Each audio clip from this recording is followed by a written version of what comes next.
Good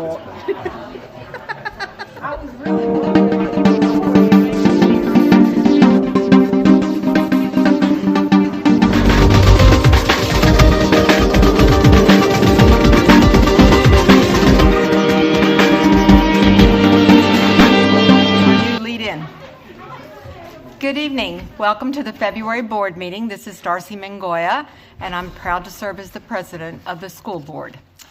The Board of Trustees of Cypress-Fairbanks Independent School District is now convened in the regular meeting on Monday, February 8th, 2016 in the boardroom of the Cypress-Fairbanks Independent School District Instructional Support Center, 10300 Jones Road, Houston, Texas at 6 p.m.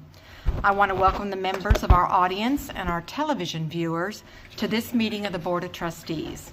As the Cypress-Fairbanks Board of Trustees, we are here to set goals, listen to reports from the superintendent, approve budgets, contracts, personnel appointments, and make policy for the district. It is not the role of the board to make day-to-day operational decisions. The management and day-to-day operations of the district are the responsibility of the superintendent. We have policies and procedures in place to resolve concerns on any issues. This is a public meeting of the Board of Trustees and not a meeting of the public. Prior to this meeting, board members received information related to items on tonight's agenda. Agenda items will not necessarily be handled in the order listed on the notice. The meeting is open to all who wish to attend and hear the matters discussed. During the course of this meeting, the board may determine that a closed session is necessary. In that event, the board will meet in closed session to consider matters duly posted for this meeting as permitted by sections 551.071 to 551.084 of the Texas Government Code. These proceedings are airing live on CFTV, Channel 16, and CFTV online on the district website. They will also be rebroadcast throughout the month on Channel 16 and available as video on demand on the website.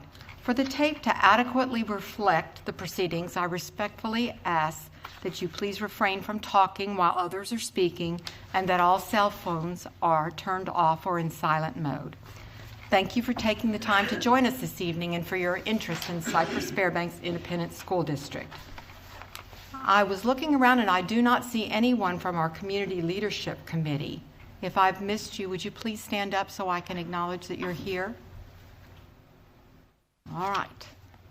There will be an invocation, and we will also have the Pledge of Allegiance. Our Associate Superintendent, Teresa Hull, will lead us in both. Please stand. Father, we come to you today asking for your guidance, wisdom, and support as we begin this meeting. We thank you for our board members who generously donate their time and their service to our district. Help us, dear Lord, to engage in meaningful discussion. Allow us to grow closer as a group and nurture the bonds of our community. Fill us with your grace as we make decisions that might affect the students, staff, faculty, and friends of our district.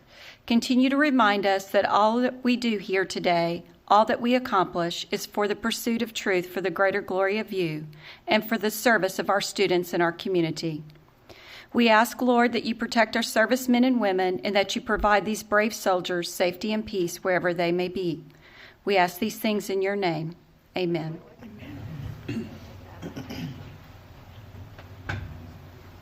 Harry, others.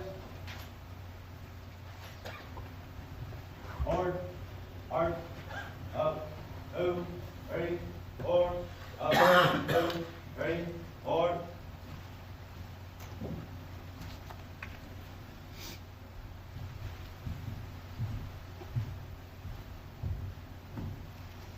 Host.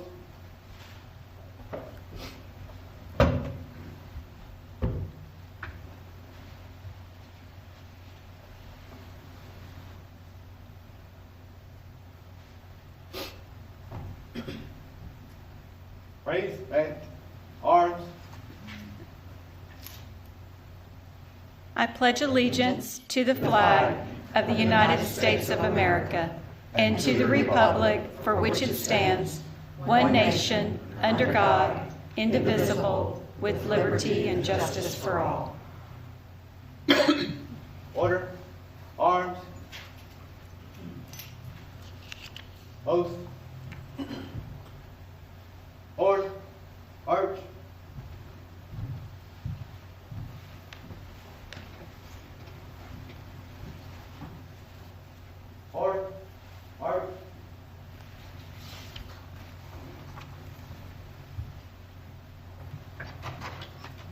You may be seated.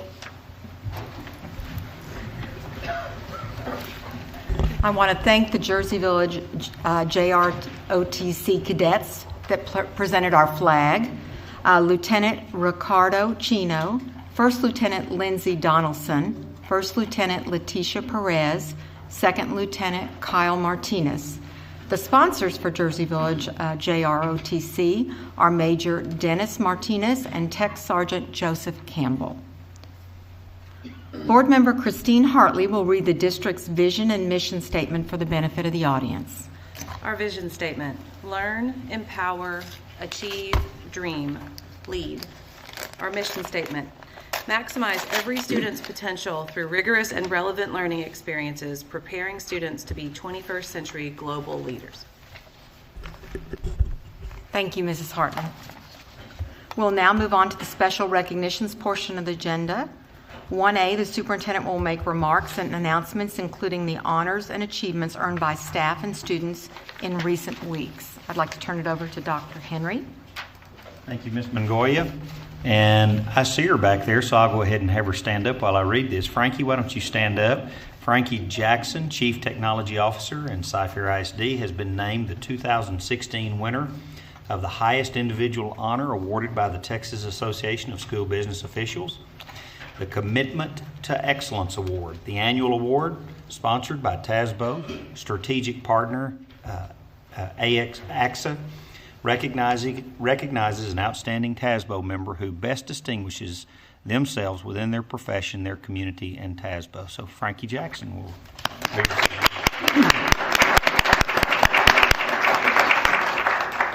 Cypress Creek High School Publications Advisor Samantha Berry is one of 13 journalism teachers and media advisors to receive the Rising Star Award in 2016. Announced by the Journalism Education Association on January 26th. The award honors scholastic student media advisors who have completed 5 or fewer years in the profession. She and her fellow 2016 Rising Star Award recipients will be honored at the JEA NSPA Spring National High School Convention in Los Angeles, April 14th through 17th. Both the Langham Creek and Cypress Springs High School Air Force Junior ROTC units earned the highest rating attainable during recent rated unit evaluations. Langham Creek AFJ JROTC Unit TX 20061 received an assessment score of exceeds standards during its unit evaluation on January 14th. Cypress Springs Air Force Junior ROTC Unit TX 20016 earned an assessment score of exceed standards during its January 13th unit evaluation. Cypress Falls High School head girls basketball coach Jim Stevens celebrated his 600th career victory as the Lady Eagles defeated College Park High School on November 17th. Cypress Creek High School recognized 3 alumni and Super Bowl champions with a Wilson Golden football presentation during halftime of the Cypress Creek boys basketball game on January 26th. The celebration was part of the Super Bowl High School Honor Roll initiative, recognizing schools and communities that contributed to Super Bowl history and positively impacted the game of football. Cypher High School head girls basketball coach Ann Robeek was honored for achieving the 600th career win milestone prior to the Lady Bobcats District 17 6A matchup against Langham Creek High School on January 29th at Cypher High School.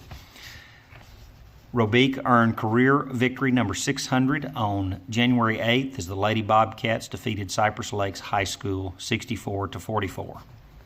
The Cypress Ranch High School boys and girls swim teams won their respective team titles in District 17 6A swimming and diving championships held January 29th and 30th at Cypress Springs and Cypress Ranch High Schools.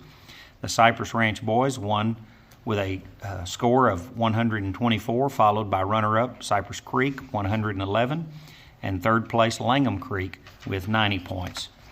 Cypress Ranch clinched its third consecutive girls title with 182.5 points ahead of runner-up Cypress Woods 151.5, and third place Cypress Creek with 77. It marked the second straight season for both the Mustangs boys and girls to clinch district championships. Swim coach Hutchinson was named Coach of the Year for the Mustang success. Thank you, Ms. Mongolia. Thank you, Dr. Henry. Board comments. Any board member may make a comment during this portion of the agenda without prior posting being required. Comment items may not pertain to the character of any student, staff, or board member and may not be discussed or deliberated upon at this time. Any comments from this end? I do. Ms. Blacksher? First of all, I want to congratulate all the FFA students for the great livestock show they participated in this past weekend. They did a great job of showing their animals, and you know, FFA is really a family project because the entire family is involved helping their students with their projects, and it's a program that teaches our students responsibility. And they did a great job. Congratulations to our ag teachers for a great show as well. And then I'd also like to send a shout out to Becky Denton and the staff and faculty at Cy Falls High School. I had the opportunity to visit them today, and what an amazing high school and amazing group of students. I was so impressed with the students. I arrived around 12:30, which was their last lunch period, and could not believe how calm and orderly the cafeteria was at that time of the day, and had the opportunity to observe in some classrooms, including a science classroom where they were working on cats, and I got to see them examining muscles from a cat. So it was very, very interesting and enlightening, and just I really appreciated the opportunity to visit with them. Thank you, Mrs. Blacksher. Mr. Ryan? That was Martin's cat. Dr. Henry mentioned this. Cypress Creek had their golden football presentation from the NFL, and it just so happened it was during the Cy-Fair Cypress Creek basketball game at Cypress Creek. And last month, while Miss Snookhouse was out in the audience, I just reminded her of who would win that game, and I was wrong. And so tonight, Go Cougars! I'm wearing the shirt. That usually doesn't stop me from running my mouth, so don't worry. But I do want to commend the staff and the athletic department, everybody that was a part of that at Cypress Creek. They did an amazing job. Dan Neal was able to attend. He actually drove in with his in-laws from Austin. And just the whole night, they had a reception. They really did a first-class job, so kudos to them. Thank you, Mr. Ryan. Dr. Ogletree? This month is Black History Month, and I want to, at the opening of this month, thank all the students, history teachers, and schools who will embrace this month to look at a history that is by and large neglected in our books, and to let you know that this embracing of this history embraces history of contribution of all Americans, and it also broadens the knowledge of our students and helps them to appreciate what a great country we have and how many people have contributed to the greatness of this country. So I'm looking forward to the different activities that will take place in our schools. Today I had the opportunity to be with the Cook staff, and they did an interesting activity led by the DI there, Ms. Sebastian, did speed dating among the staff, but it was for the purpose of learning strategies to for teachers to incorporate in the classroom, looking at best practices, and it was quite a pleasant activity, and I'm real proud of Cook and all the things that they're doing to the students there. It's a very good school, high achievers, and they're in good hands. That sounds like fun. Thank you, Dr. Ogletree. Mr. Jackson?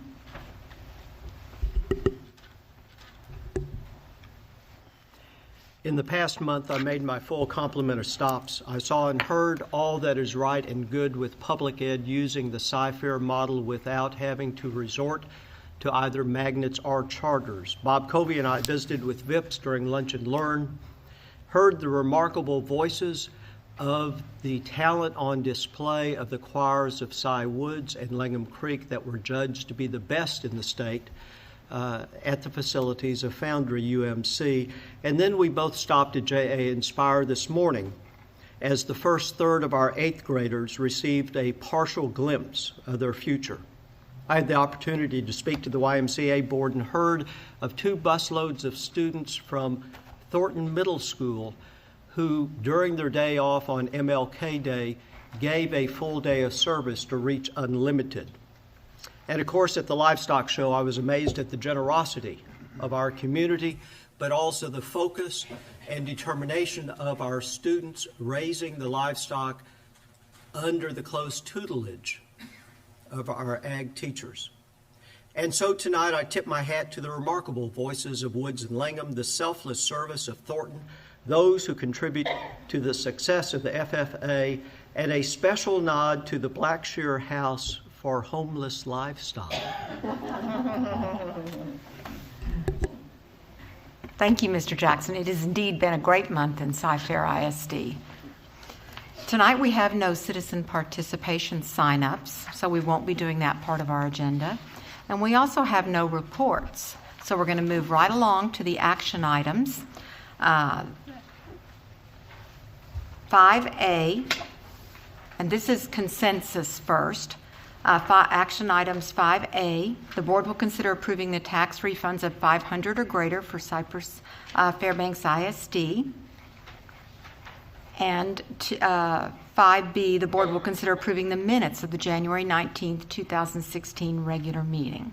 If any board member wishes to remove one or more of items for further discussion, please do so at this time. If not, I'll entertain a motion to approve the consensus items as recommended or amended. Madam President, I move that we approve the consensus items as recommended. Excellent. Do we have a second? Thank you, Ms. Hartley. Now, all those in favor signify by raising your right hand. Those that are opposed, raise your right hand. The motion carries. That will take us into our non-consensus items.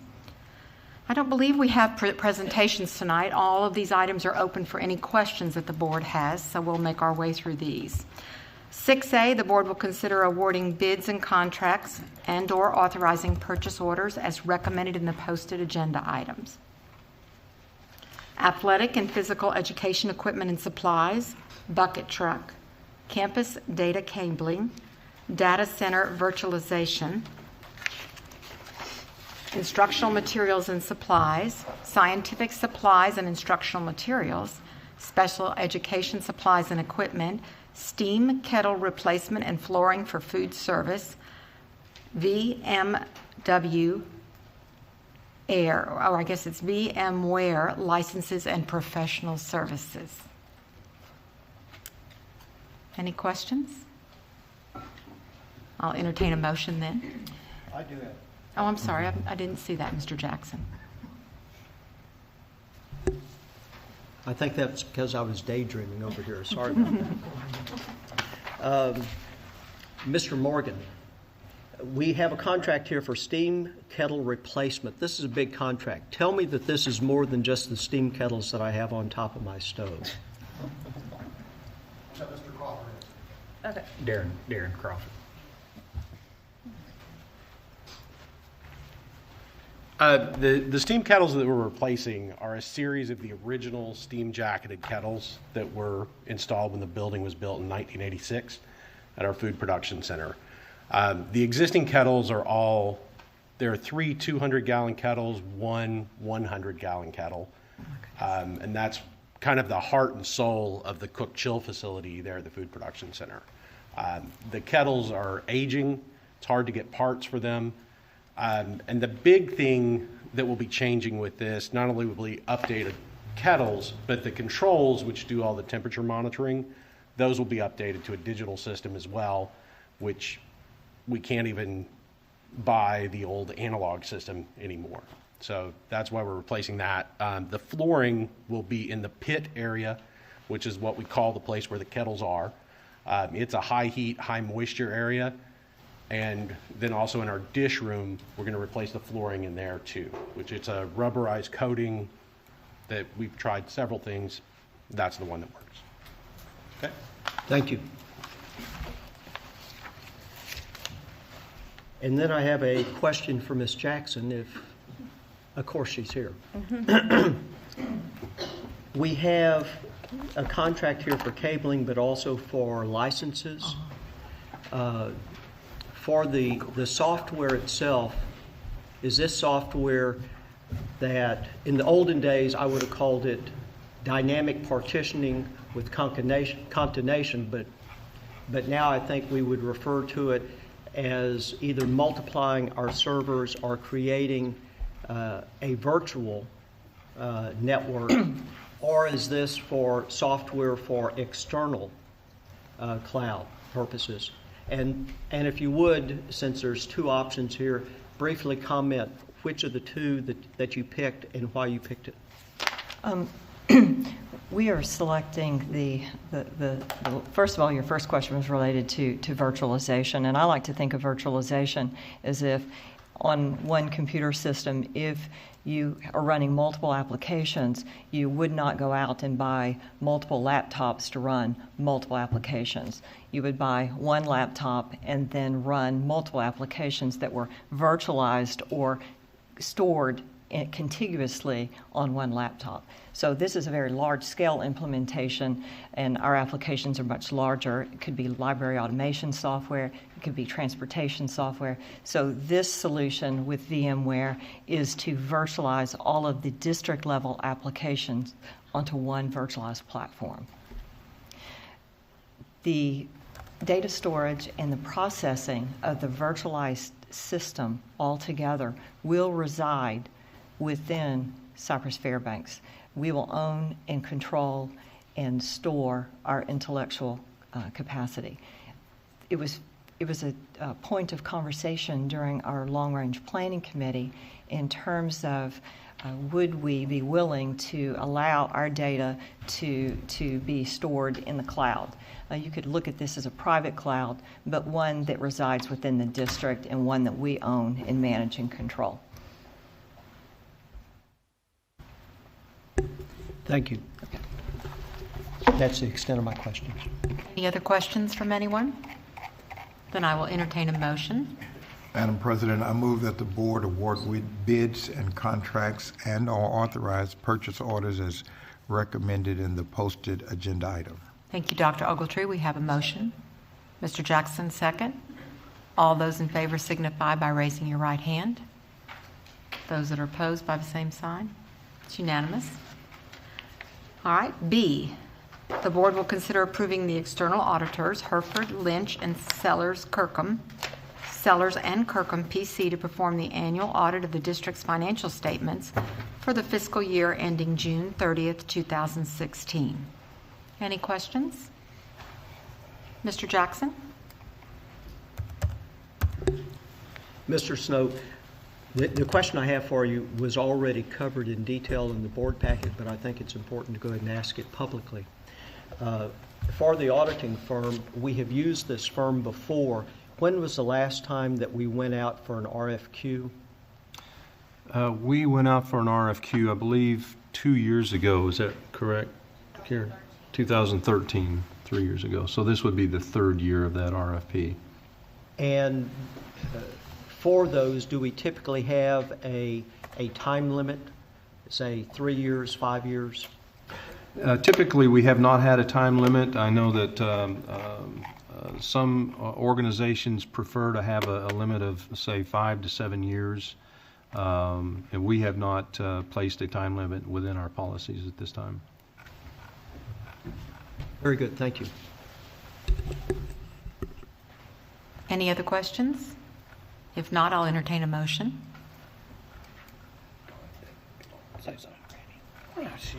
Kill me, Smalls. All right. I move that the board approve the external auditors, Hereford, Lynch, Sellers, and Kirkham, PC, to perform the annual audit of the district's financial statements for the fiscal year ending June 30th, 2016. Thank you, Mr. Ryan. Do I have a second? Second. Ms. Hartley? All those in favor signify by raising your right hands. Unanimous. Now we'll go to item number C. The board will consider approving the budget amendments for the period of October 1st, 2015 through December 31st, 2015. Any questions on this? Mr. Jackson? Mr. Snow, on the schedule that you gave us in the board book, you show that we have a reduction in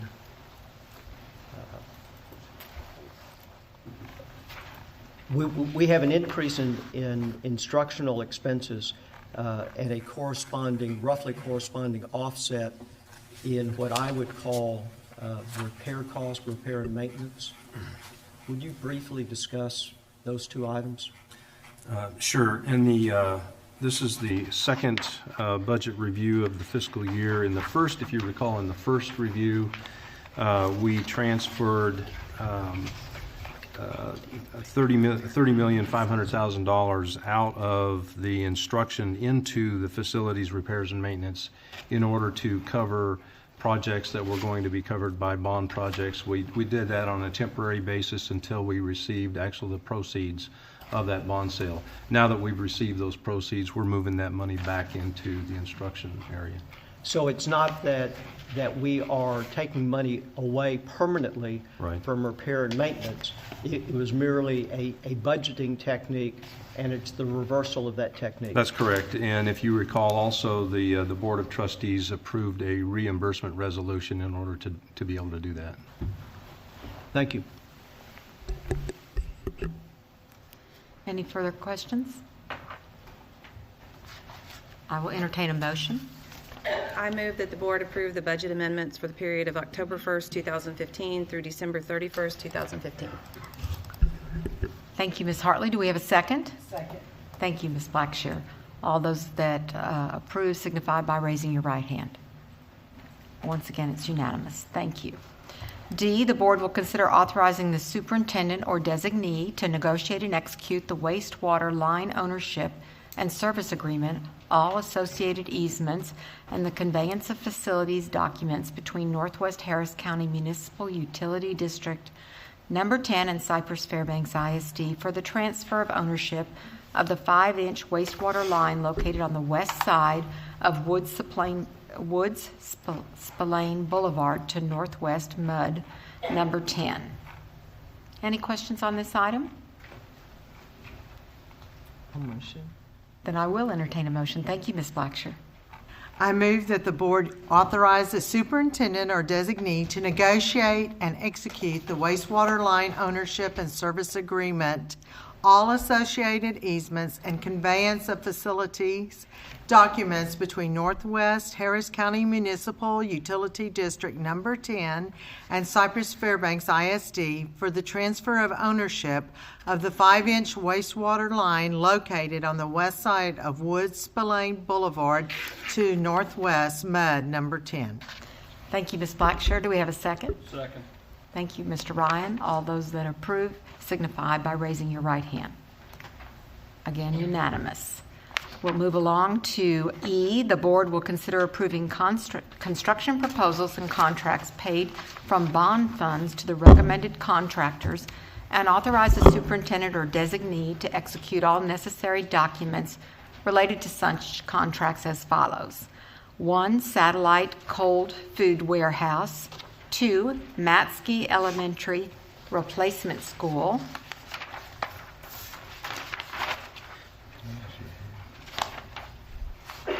Then that's the only two. Thank you. Mr. Ogletree, Dr. Ogletree? Madam President, I move that the board award the construction contracts to the recommended contractors and authorize the superintendent or designee to execute all necessary documents related to such contracts. Thank you, Dr. Ogletree. Do we have a second? Second. Ms. Blackshear? President Mongolia, before we vote, I'd like to ask a question. Of course. Thank you, you. Mr. Jackson. Mr. Brady, if you would you comment as to how the bids came in compared to that which was estimated? We know that although inflation at the household level and the CPI is very modest, and in some cases, if you take into account energy is actually negative, but inflation in the construction industry is most robust. And so we should always keep an eye on that. So if you would comment on that, and are there any special features in the cold warehouse that required a higher degree of expenditure than what we might otherwise anticipate? Sure. You're exactly right. The construction industry in Houston right now is far beyond the average of anywhere else we're seeing in the country, especially in the commercial market. The inflation of this, as well as the square foot cost of this facility, as specialized as it is, with some of the features such as underground anti-freezing to keep since it is housing a 20,000 square foot freezer and refrigerator system in cold weather, ensuring that the structure is sound and all the capabilities for food service, trucking, unloading, and systematic delivery to the other campuses. All those features are built into this. As far as the inflation piece, we have seen that this project came in far below what similar specialties, buildings like this, have come in around the greater Houston area, though it was higher than the original estimated value. The bond program accounted for that, and we are able to afford it without a negative impact overall. And I have a question that you may not be able to answer, but I'm known for asking those type of questions anyway. This board has a history for the 5 years I've been on it of being able to move with some degree of alacrity when presented with sound requests from management, particularly as it pertains to construction. Does that assist you any when you go out working with contractors, that they know that they're going to get a firm response back from the board when presented with information? Absolutely. It really does. There are districts that question items that pertain to day-to-day operations, and it delays payment to contractors, progress for bidding, as well as constant changes that can't be anticipated. Thus, in an industry as robust as it is right now, they simply wouldn't bid, and this has really helped that. So, thank you. Thank you. And he was able to answer. We do have a motion on the table and a second. Are there any further questions? Then I ask if you approve this motion to signify by raising your right hand. Unanimous. Now we're going to discuss the same two items, Satellite Cold Food Warehouse and Matsky Elementary Replacement School, but this is for a professional service contracts, not for the construction contracts. Those professional service contracts will include soil testing and things of that nature. May I take a motion, please?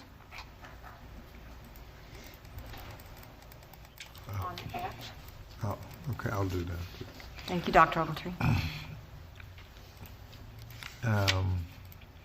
I move that the board authorizes superintendent or designate to enter into the miscellaneous professional service contracts for the listed projects. Is that the one? Thank you. Do I have a second? Mr. Ryan, are there any questions on this item? All those approved signify by raising your right hand. Unanimous again. G, the board will consider approving on first reading additions, revisions, or deletions to District Policy 1 BF Local Board Policies revision. May I have a motion? Madam President, I move that the board approve on first reading additions, revisions, or deletions to district policies, BF local board policies revised per TASB Update 103. Thank you, Mr. Ryan. May I have a second? I second. Thank you, Ms. Blackshear. Any questions on this? All those that approve, please signify by raising your right hand. I know we have a lot of motions today. Usually we have a little bit more in our consent agenda, but this is our only meeting of the month, so bear with us. We only have a little bit more to go. H, the board will consider approving on second reading additions, revisions, or deletions to district policies. 1, BE local board meetings revised. 2, CAA local fiscal management goals and objectives, financial ethics revision. 3, CB local state and federal revenue sources, an addition. 4, CDA local other revenues, investments revision. 5, CO local food services management, that's an addition. 6, DBB local employment requirements and restrictions, medical examinations and communicable diseases revision. 7, DEA local compensation and benefits, compensation plan revision. 8, DEAA local compensation plan, incentives and stipends revision. 9, DEAB local compensation plan, wage and hour laws additions.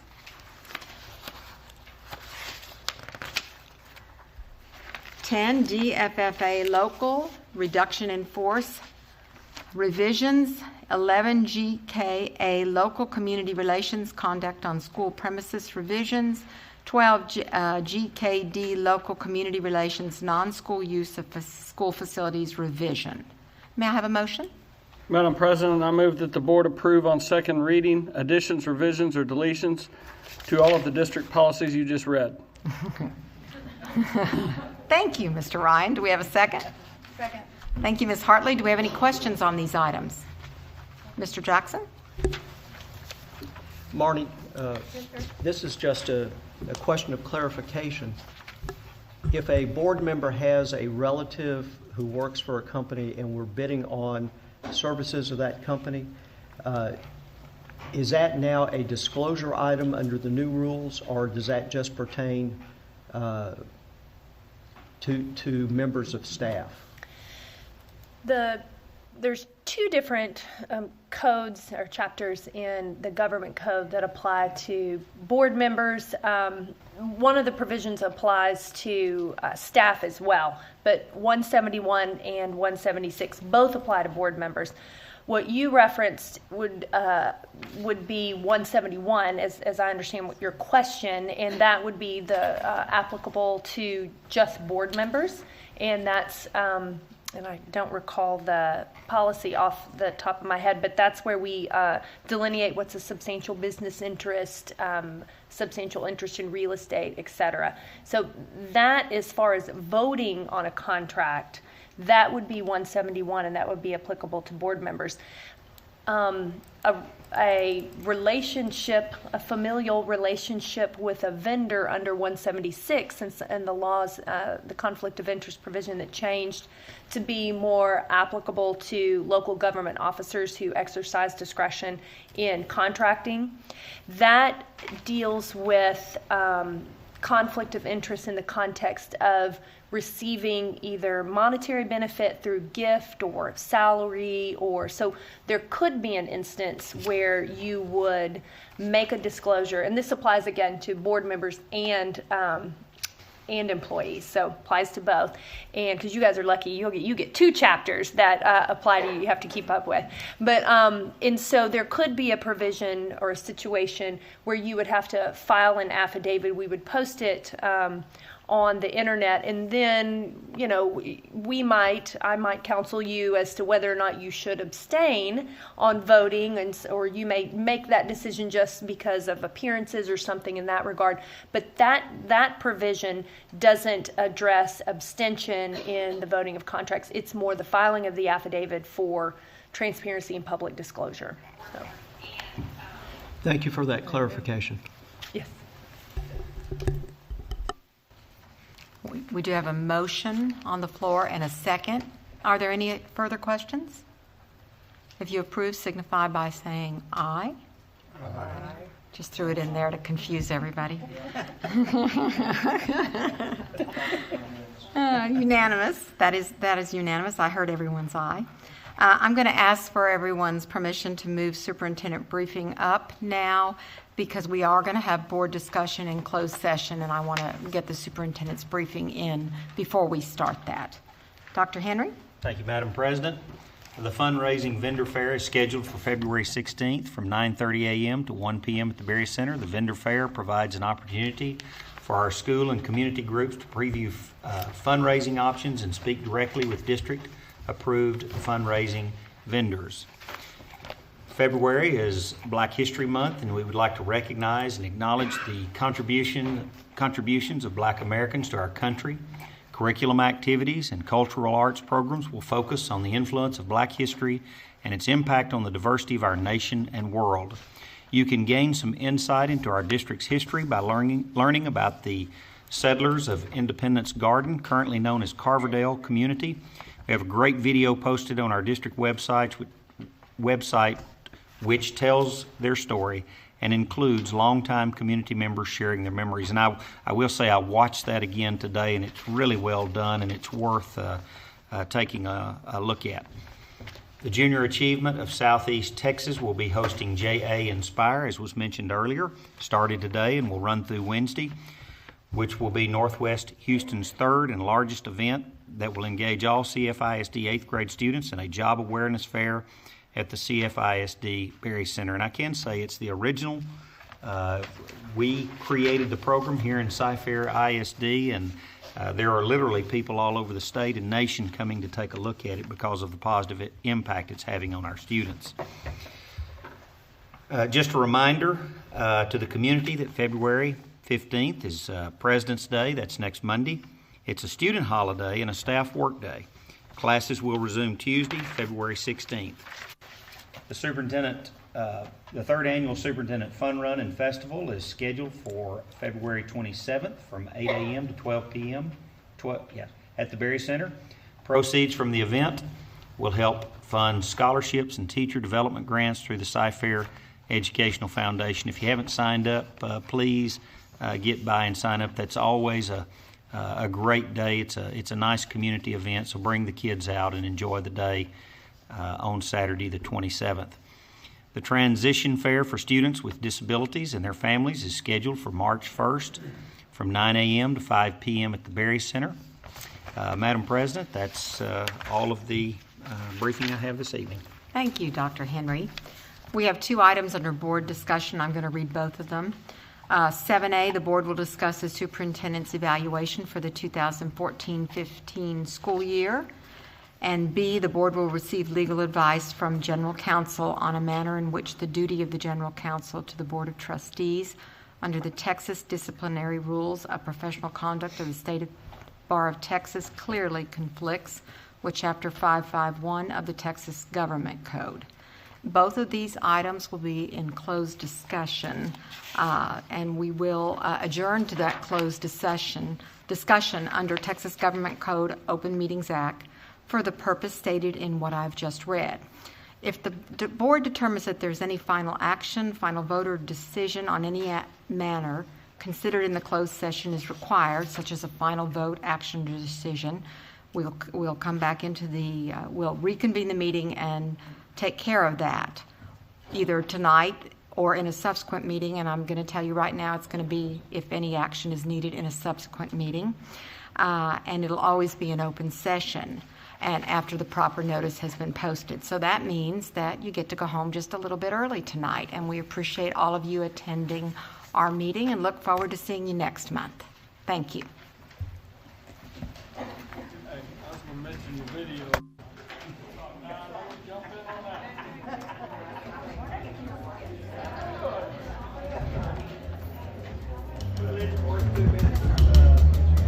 I don't think